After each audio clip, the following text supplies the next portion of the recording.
With a show full of swerves, you're not going to want to miss this one. This is your AEW review.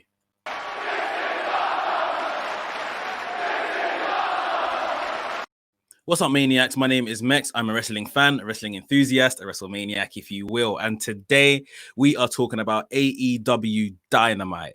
It was a pretty decent show. I thought NXT this week was actually better than AEW, but there were still some significant things and, of course, always good wrestling that happened in this show. So we are going to go through all of that right here, right now.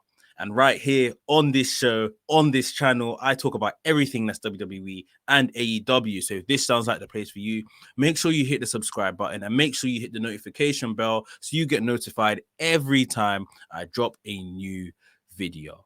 Ladies and gentlemen, without further ado, let's get into the review. And the show started with a match that we were told about we were going to get last week, Young Bucks versus Top Flight. I watched Top Flight, this new young tag team of brothers, on Dark some weeks back, and they were super impressive. Top Flight, a very high flying team, very much in the style of today, and they've had experience. I think they've maybe got about 2 to 3 years experience wrestling, and they said that they tweeted out to Matt Jackson if they can get an opportunity, and they've got an opportunity. I'm not sure if they're signed AEW talents, but they're definitely involved. And this was a really good match, especially the kind of match that wants to get you ready for a wrestling show, high octane, high energy kind of match. And of course the Bucks, as far as I'm concerned, the best tag team in the world in the last 10 years. They were the best first opponents for these young other brothers on Dynamite. And they put on a really good match. A lot of very close falls, near falls. Of course, Matt Jackson still selling the injury that he's picked up in recent times, and not letting that get in the way of the match. Like I said, a really good showcase for these young brothers. In the end, Young Bucks, the tag champions, they got the win with a BTE trigger. Really decent finisher. Not the kind of finisher, meaning to say this, not the kind of finisher you would expect from the Young Bucks. Obviously recently previously, it was like Meltzer drivers and stuff like that. But yeah, they won with the BTE trigger a few times now, and they beat these guys with it. Gonna be interesting to see where Top Flight go. It looks like maybe their first feud is already in the works, as after the match they were attacked by what's his name, Jack, I've forgotten his name, Angelico, and Angelico's partner. What's their tag team called? TH2 or something like that. Jack Evans, that's his name. Came to me. And Angelico, they attacked Top Flight. Young Bucks chased them off, but it looks like, yeah, maybe Top Flight are going to get into something with those guys very soon. Good match. You guys should watch it if you haven't. Next up, again, a very solid match. Orange Cassidy versus Kip Sabian. We had Miro on commentary, and I was just saying to myself, man, I get they're not trying to shoot Miro to the top just so he loses and all this kind of stuff, but you would think Miro is above this. Like, why is he involved in this kind of feud or in this kind of story? He's not really proving much, but whatever in it. The actual match, Orange Cassidy and Kip Sabian, was very good. Very good match. I think this is the best I have seen Kip Sabian. Another person that I was introduced to when AEW came together. I never knew of Kip Sabian before that. This is the best match I've seen him in the year or so, if you want to say that. Very good. In the end, unfortunately, he didn't get the win. Cassidy got the win. Orange Cassidy got the win, but or should I say, Miro came down after the match and laid an attack on Orange Cassidy. Best friends came down and kind of separated the whole melee before it got too bad. But yeah, I guess Kip Sabian's got Miro doing his bidding for him. Orange Cassidy remains strong. Obviously, he's had apart from the title matches, he hasn't lost a match in a very long time. So, yeah, Orange Cassidy building up nicely. Next up, we were supposed to have a contract signing for the AEW World Champion match that is going to happen on the 2nd of December, which they are now dubbing as Winter is Coming. So I guess this is maybe going to be like a TV special, not quite a pay-per-view, but a little TV special called Winter is Coming, 2nd of December. And like I say, the main event is going to be Kenny Omega versus Jon Moxley for the world title. Now, we saw a pre-recorded promo from Jon Moxley before this contract signing happened. We had the actual contract signing segment now, where what I thought was very interesting, Tony Schiavone was conducting the contract signing, and he introduced Kenny Omega as the cleaner, Kenny Omega. So, I mean, it's coming, right? I guess if it's not here already, since he's calling him it, I guess it is very much coming. But yeah, Kenny Omega comes out in a suit, everything, the cleaner sunglasses on, which was very good to see. Of course, we got the cleaner girls dancing with the brooms on stage. Kenny Omega comes out, he sits down, ready to start off this whole contract signing. Jon Moxley's music plays. And like I said, we'd had a recorded promo, a pre-recorded promo from him before this whole segment. Jon Moxley's music plays. Jon Moxley doesn't appear at all. Tony Schiavone's wondering where he is. He said, oh, I've got something coming in my ear. Let's go backstage. We see Jon Moxley laid out backstage, nose bleeding, being attended to by doctors and stuff like that. Obviously, we're not privy to who done this or when this happened or anything like that. We have Kenny Omega in the ring. He's asked to give some words on what he just saw with Jon Moxley in regard to Jon Moxley backstage. Kenny Omega said, look, last time we were supposed to maybe have a match or something like that, you were complaining about the elbow. Remember that Jon Moxley had I think he had an infection in his elbow sometime last year. Now, you're lying on the floor, a bloody mess, etc., etc. Kenny Omega said, look, you're not getting out of this match. Kenny Omega just got up. He said, zoom in here, whatever the case is. Kenny Omega signed the contract. So Kenny Omega has done his bit for the contract signing. However, Jon Moxley didn't. Like I said, he was laid out in the back. And that was it. So kind of underwhelming segment. We didn't really get, typically a contract signing descends into fights and all that kind of stuff. And not that I was expecting it to go that far, but I was probably expecting a very good, very strong selling of the match. Not that the match needs to be sold, but a very strong segment selling the match between Omega and Moxley. But of course, because Moxley was injured, that never happened. And it's going to be interesting to see, how that unravels, who done that to Moxley. Was it Omega himself before Omega came out? But other than that, they didn't really sell, this match, this segment. It just didn't really come across, in my opinion. But let me know what you guys think in regards to this segment. I think it fell a bit flat, but let me know what you think. Next up, we had the return of Puck. Before we get into that, guys, if you're enjoying the review, please make sure you smash the like button. Give us those thumbs up. Whether you're watching on Facebook or watching on YouTube, smash the like button. It does loads for the channel, and I thoroughly appreciate all you guys' support. So one more time, if you're enjoying the review, smash the thumbs up button. Next up, we had The Blade versus Pac. Like I said, this was the Pac's return to in-ring action. 8 months out, I believe he's been out. Being in the UK, obviously he got caught in the lockdown, the whole thing, pandemic. So he's back now. And him and Blade put on a really good match. Again, it was a really, really solid match. A lot of ability on show, not from just Pac as well. Blade done his bit in this match. On commentary, they said Blade is a 7-time singles champion from other promotions that he's been in, which I didn't know. I know he had a background long before AEW, but I haven't really done the research or done my Googles on Blade. So quite impressed to see that. I might go back and see what those championships were and where he held them and stuff like that.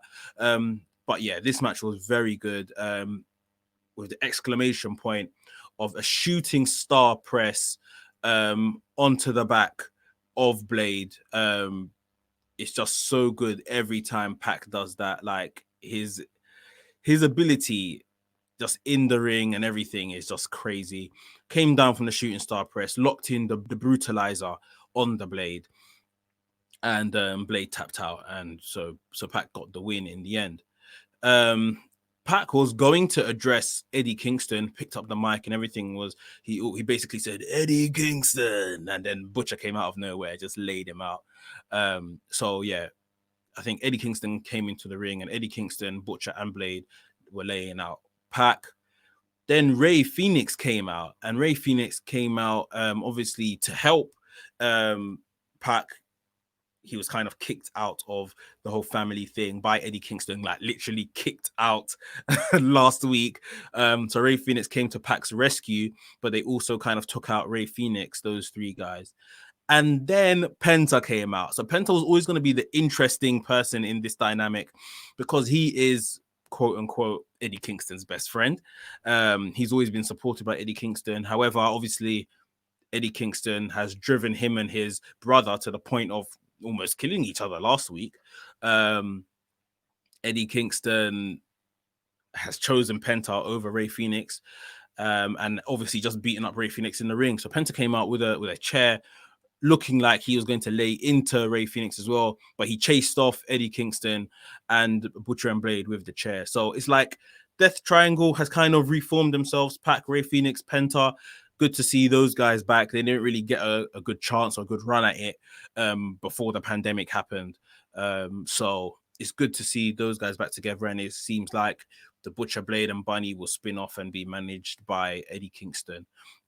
Maybe eventually on that 2nd of December show, we're going to get Eddie Kingston versus Pac, which will be a pretty decent proposition. Definitely the promos leading up to that will be really, really interesting. So I can't wait to see that.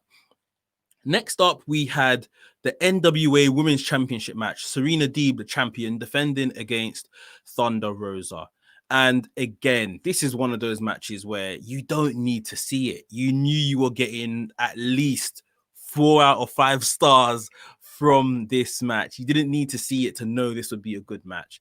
And it was exactly that. A completely sound, technical wrestling match from these two women.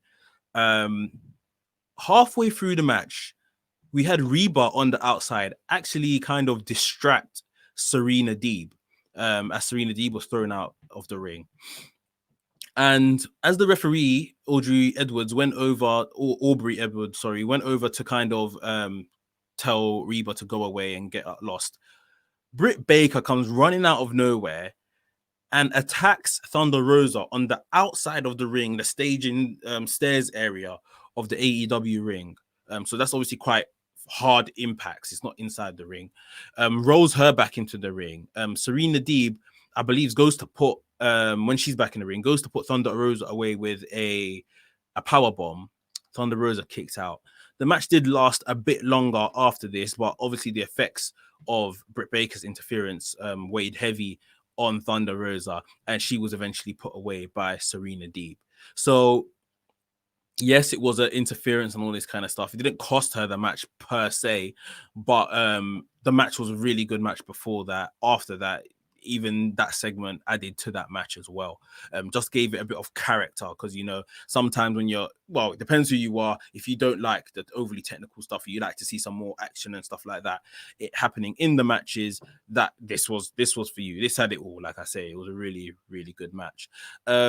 After the match, when Thunder Rosa had lost her, Britt Baker was in the crowd as if she was watching the match happen the whole time. Thunder Rosa hadn't forgiven her, dragged her over the barrier, beat her up, and yeah, those two went at it. So it looks like, you know, we know they've had their war of words on Twitter as well in the past week or so. So it looks like we're going to get Britt Baker versus Thunder Rosa very, very soon, which should be a good match. Obviously, Thunder Rosa is an excellent wrestler. I'm yet to kind of know and kind of see some of her character work. Britt Baker, we know she has that in spades. So this should be a good kind of spin-off. And we also learned, I think, following this segment, that Anna Jay from Dark Order is going to go up against Shida next week for the Women's Championship. They said again in the segment that Brody Lee had orchestrated this because Anna Jay is now 5th in the women's rankings. I've got to ask the question, why is 5th in the women's rankings? Like, I sound like I'm moaning, but why is 5th in the women's rankings going after the champion? Where is the 1st, 2nd, 3rd, and 4th contenders? Why aren't they being used? Why aren't they even kicking up a fuss that this is happening? Yeah, I don't know. It's just a bit hard to understand. I mean, I'm sure someone will reply and say that maybe she's beaten the 1st, 2nd, 3rd, and 4th contenders. So yeah, we're down to the 5th. But I don't know, man. I just I just don't know. It was this ranking stuff. They just don't seem to use it as effectively as maybe I would have hoped they do. So yeah, a lot of action going on anyway in the women's division. And before we close off there, we did get a backstage segment with Jade Cargill putting Brandy Rose's arm in a chair and stomping on the chair. Obviously, we see these kind of concerto, depending if it's the head, arm, leg, ankle, whatever, in the chair. We see these quite often in wrestling now. What was interesting was that Nyla Rose and Vicky Guerrero were kind of in Jade Cargill's corner when this all happened. Jade Cargill was chased off by Big Swole and Red Velvet, and I think some others that were there. So these two have kind of furthered their feud, but I think for such a big segment that Jade Cargill and Brandy Rhodes had last week, for how well it was talked about, how it was received online, whether some people think it was well, but I think all publicity is good publicity. This segment was just a bit short and there was like no consequences to it. Yeah, we had the arm in the chair, the arm was stamped on. Jade Cargill, Nyla Rose, Vicky Guerrero got away, and that was it. We mentioned a whole Shaq last week. No talk of Shaq this week. Just a bit weird. I don't know whether they're doubling down on Jade Cargill and her role in that story. I don't know. It was just a bit weird for something that was, like I say, such a key segment of last week and what was talked about for the entire week online.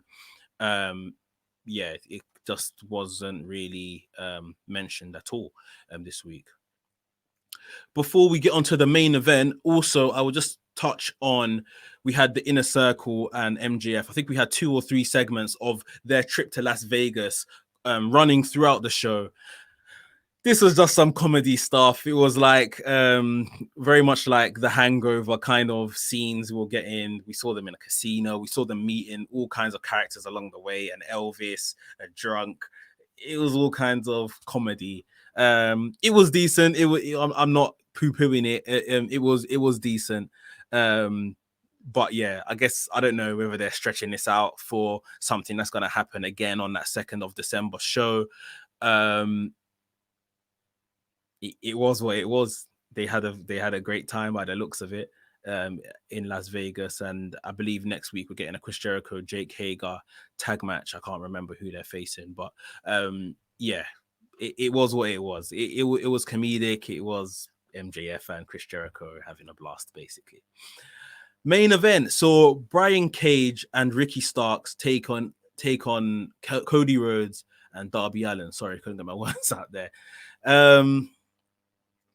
What frustrated me here, right from the jump, was Cody Rhodes coming out last. Team Taz came out, then Darby Allin came out, and then Cody Rhodes. Like, shouldn't the champion come out last? Isn't a champion the biggest deal in this match? You guys let me know what you think down below. That's my opinion. Darby Allin should be coming out last because he is the champion. Anyway, this was, again, a pretty decent match.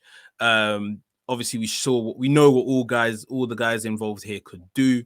So yeah, it was a pretty good match. I think we need to head towards Darby Allin versus Ricky Starks for that TNT championship. There were segments in this where those two were alone in the ring, which kind of just gave us glimmers of what could be between those two. A full-on feud. I mean, they've pretty much having a full-on feud, but a full-on match, singles match between those two would be really good. And yeah, I think we are owed it. Ricky Starks is definitely owed more of a look in the TNT title picture. He's made claim to that, and yeah, I think we need to see that. In the end here, which surprised me, Brian Cage got the win, pinning Darby Allin. Now, I don't know if this is to add fuel to the fire of, you remember we had that segment of Brian Cage and Ricky Starks both pulling at the TNT championship. Does Brian Cage now have a case that, I've pinned the TNT champion? Very interesting. I wonder why they did it. Protecting Cody, maybe, but yeah. Very weird to see the champion get pinned if he doesn't need to, especially in a tag match. So that should probably lead to something. It looked like Brian Cage and Ricky Starks wanted to continue the beating on these guys after the match, until we saw big Willie Hobbs run out with a chair in hand, as he often does, body glistening, no top on, just jeans. He runs out with a chair, jumps into the ring, and looks like he's going to lay out Ricky Starks and Brian Cage, but they jump out of the ring. Will Hobbs then picks up the FTW championship that Brian Cage has left behind in the ring and holds it above his head. And of course, at this point, everyone's thinking, oh, Will Hobbs wants to go at, Brian Cage for the FTW championship. Cody eventually makes his way back up to his feet, puts his hand on Willie Hobbs' shoulder, like, yeah, thanks for bailing us out. Will Hobbs attacks Cody Rhodes. The heel turn is complete. Will Hobbs joins Team Taz. Who saw that coming? Put it down below in the comments if you saw that coming, because I definitely didn't. They had already even announced earlier on in the night that Will Hobbs has a match next week on AEW Dynamite, and they hadn't said who it was against. Now I guess we know he's going to be flanked by Team Taz. I think it's good. I think it's pretty decent. I still don't like this whole FTW stuff and this championship that doesn't, isn't being recognized in AEW. It's just running around here and being held aloft and stuff like that. I really don't like it. I think they should make it mean something. But Will Hobbs, kind of not as chiseled, nowhere near as chiseled as Brian Cage, but built like Brian Cage, now part of the ranks with Ricky Starks in there as well. They could probably do Will Hobbs some good sitting under the learning tree of those guys that are more experienced, and of course Taz, who is most experienced there. I'm looking forward to seeing what they can do. Like I said, the TNT picture, this belongs to all of these guys involved in the ring in this particular segment. So like I say, Brian Cage pinned Darby Allin for the win here. So going to be interesting to see where they spin off to. Guys, that was AEW, and that was the AEW review. I hope you enjoyed it. Like I said, the show was decent. A lot of good wrestling. I just don't know, some segments, I think especially the Kenny Omega Moxie segment, didn't really come across. The Jade Cargill Brandy Rhodes segment didn't really come across for me either. So yeah, obviously as AEW do, they start building up to next week. They tell us what's on, and again, it's looking like a really good show. 2nd of December, like I said, winter is coming. It's like a TV special which they're building towards, so that looks like it's going to be a really good show. So hopefully they can see some more build and stories evolving as we get towards that TV special on the 2nd of December. Guys, if you enjoyed this review, please make sure you smash the like button. It's so important that you smash that like button, and I thoroughly appreciate it, like you know. And if you're new here, welcome to the channel. Hit the subscribe button so you get, and hit the notification button so you get notified every time I drop a new video. WrestleManiac UK signing out, and I'll see you